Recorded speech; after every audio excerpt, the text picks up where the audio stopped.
Managing a strong economy is what I've said right from the outset of this campaign is what this election is all about. And Australians have an important choice to make this weekend.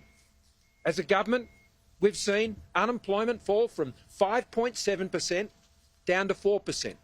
When Labor were last in power, it increased from 4.4% to 5.7%. Now, there's only one difference between what was happening when Labor was last in power and when we are. And that is the global downturn in the economy that we have had to deal with was 30 times worse than the global financial crisis that Labor dealt with when they were in power. 7 out of the last 8 years, we have seen the minimum wage rise higher than inflation.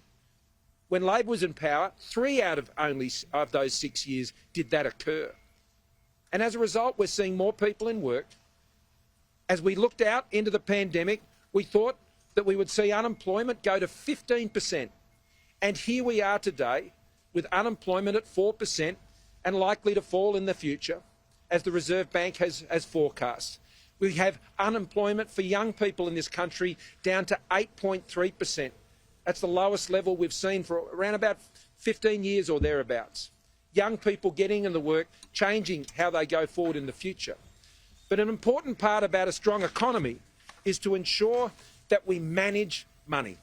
Now, we've been very upfront and open with Australians about what our policies cost. We've set them out. We've submitted them to the independent costing agency throughout the campaign.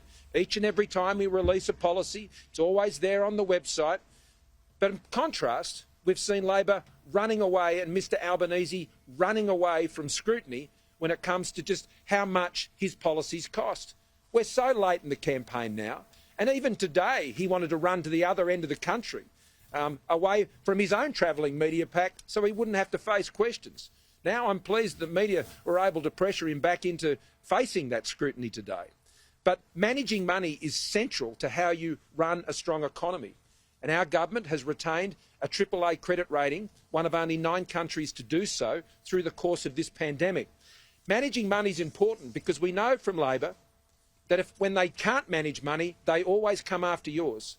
And they come after it with higher taxes. There is a hole in Labor's bucket when it comes to their economic management. There's a hole in their bucket when it comes to how they manage money. And what that means is higher taxes in the future.